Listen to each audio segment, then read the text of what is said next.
Meanwhile, let me pass on the good word about the new Wonky Times.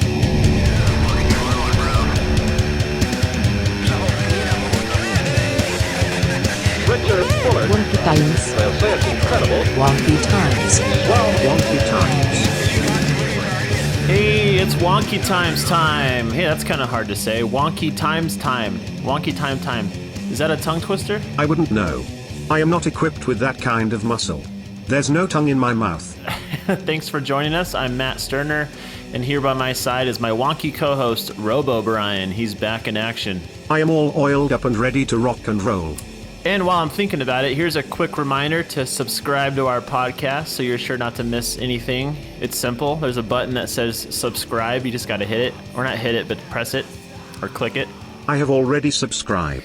I want to start this episode by talking about a guy named Eric James, a person with two first names. Ooh. Something tells me we need to be careful with this one.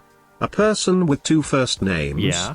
Can he be trusted? Sure. That's like calling me Brian.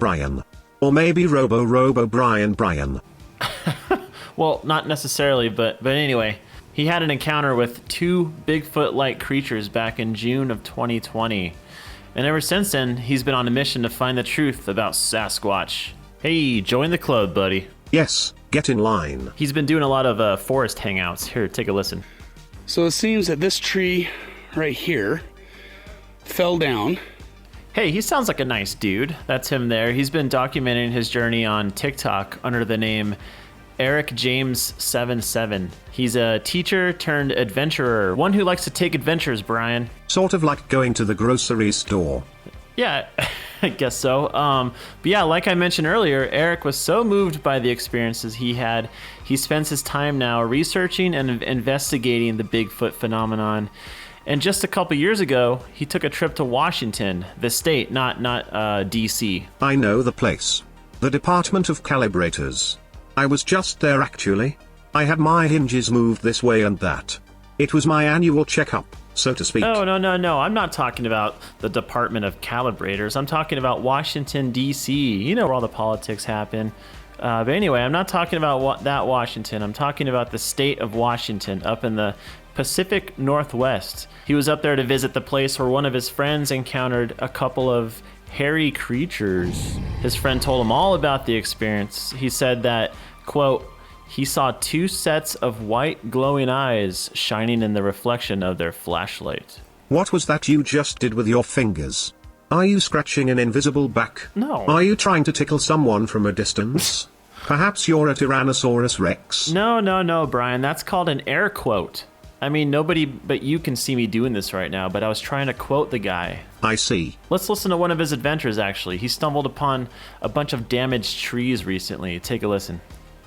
There's some odd things with how it fell. For instance, the other half of it has been pushed that way, which, I mean, it could have snapped and went that way.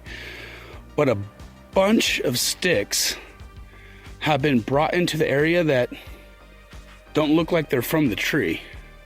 Yeah, and he's also come across quite a few trees that have been bent in such a way that it'd use a pretty hefty amount of force to actually do something like that. Check it out.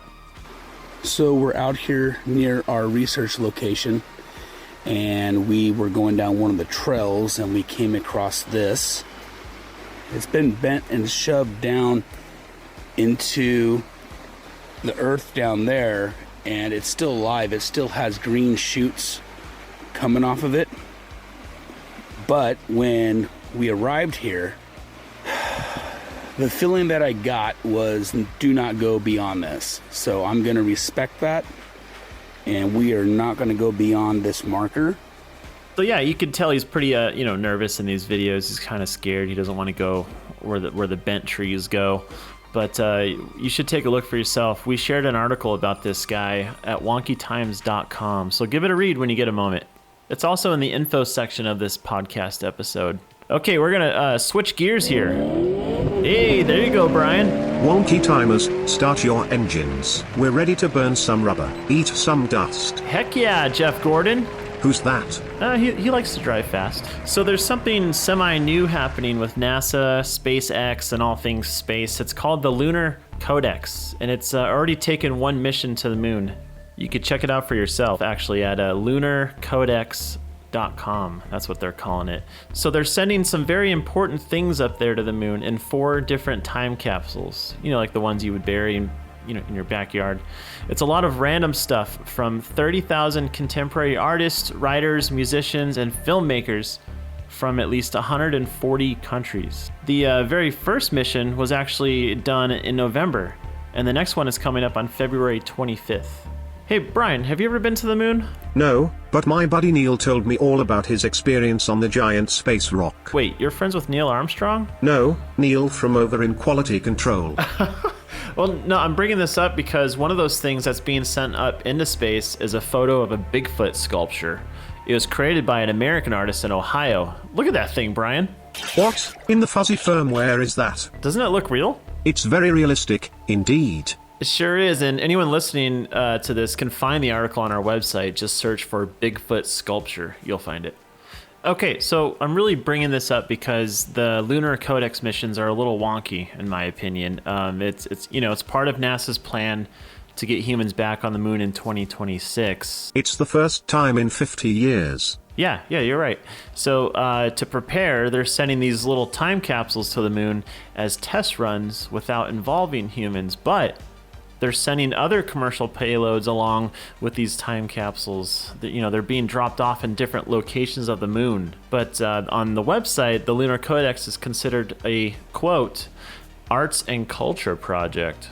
The air quotes have returned. Yeah, but yeah, I really can't put my finger on it, Brian. It still sounds a little weird.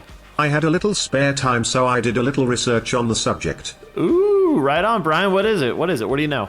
Well, at first, the website explains that the guy who created the time capsules has always had the dream of sending artistic creations to the moon, but that's not the only thing happening. It is a mission to get small vehicles on the moon, so they're dressing it up as an artsy mission instead. They're also calling it a new private moon race. In 2018, NASA began a funding scheme to get this off and running. They're calling it Moon Ferries. Moon Ferries. 4 years later, and these ferries are showing up, which are all privately owned.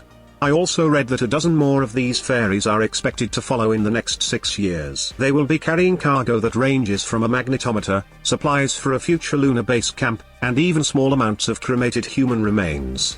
Well, that got really weird. But Brian, that sounds like a future Wonky Times episode down the road. Let's save it for that. But all this moon talk, it's kind of making me hungry. Doesn't the moon look like a big block of cheese, Brian? Does it ever make your stomach grumble, like grumble in a good way? As a matter of fact, the last time I ate cheese, I spent 18 hours at the Department of Calibrators to clear out my plumbing. I'm not very fond of it. Fondue it? Oh, okay, I see what you did there. Well, I'm bringing this up because today, January 20th, happens to be National Cheese Lovers Day. So this is why you wanted to talk about the moon in the first place. Am I right? Not necessarily, but I want to blow your mind right now, Brian. Please don't. That would be another guaranteed visit to the Department of Calibrators. No, that's not what I mean. I suppose I could have used air quotes to better explain myself. What do you think, Brian? But I want to tell you a few things about cheese. I mean, I had a joke about cheese, but I won't tell you. It's a little too cheesy. Hey, and you know what? I want to do one of those lightning rounds. Do you have that cool music that you played last week, Brian? I've been waiting all week to play this song. All right, the first cheesy fact of the day is that there are more than 2,000 varieties of cheese available worldwide. And mozzarella is the favorite around the world. It's eaten the most. And speaking of around the world, the U.S. produces the most cheese every year, but the people of Greece are the largest consumers of cheese. Yep, in fact, an average person from Greece eats around 60 pounds of cheese every year. Woo! So it's safe to say they're very grateful of cheese. Grating cheese. The jokes are in full force tonight. All right, another cool fact is that some varieties of cheese, like mozzarella, cheddar, Swiss, and American, help prevent tooth decay. That's right, it promotes the flow of saliva, which leads to the elimination of sugar and acids from the mouth. And here's one last really cool fact. Did you know that Christmas is considered to be the cheesiest holiday of the year? Yeah, it's because of the baby Jesus. Okay, that's enough jokes for the day. Actually, Matt, I think your jokes are really great. Wow, that's a tough act to follow there, Brian. I'm here all night. All right, let's wrap this up, Brian. Sticking to the topic of cheese, I came across a handful of weird candles the other day, and they were cheesy scented. Apparently, it's a pretty popular type of candle to get at the moment. You don't say. I do say. Well, the internet says. So, yeah, we've got this article up right now at wonkytimes.com. It's all about the cheesy candles we found and some other weird candles. So let's talk about a couple. First, it's a candle that's shaped like cheese. It's definitely neat. Some would say it's cute, but I can't imagine the scent of cheese being very relaxing. The Amazon description refers to the smell as a charming cheese scent. Oh, and another candle I found is a mac and cheese candle. I know Mac. He's a nice guy. Although, I can't recall what he smells like. Oh, we're talking about macaroni and cheese here, Brian. Another cheese-themed candle I found is the nacho cheese candle. It's made by the company Stinky Candle Company. That's the real name. The description says, quote, "It stings the nostrils just like the real thing." None of these sound like something I'd like to light up inside my charging station while I'm trying to relax. Oh, same here, Brian. We're totally swimming in the same bowl of macaroni and cheese when it comes to that. But anyways, I ended up going down a rabbit hole of candles, and I found some others like buttered popcorn. Not my cup of tea. Another one is a ramen scented candle. They've got a trail mix candle, and get this, there's one called Smell My Nuts. I would rather not. No, it's a candle named Smell My Nuts, and it's made by the brand Our Own Candle Company. It's a combination of banana bread, toasted coconut, and hazelnut. That's nuts. On that note, that's all we have for you today. Find that article and plenty of other articles about Bigfoot, aliens, UFOs, and other wonky things over at wonkytimes.com. Also, don't forget to subscribe to this podcast and follow Wonky Times on Facebook and Instagram. Plus, if you have seen anything wonky and would like to talk about it, send us an email at getwonky@wonkytimes.com. Oh, also, we've got some neat things to wear. The Wonky Time store is up and running, and it has t-shirts, hats, fanny packs, coffee mugs, and much, much more. Hey, Brian, I want to see you wear a fanny pack. Yes, I can keep my nuts in there. You know, just in case anything comes loose and then I can fix it myself. I want to avoid the Department of Calibration as much as I can. Well, that's it. Thanks for getting wonky with us, everybody. It's time for Matt and RoboBrian to get the heck out of here.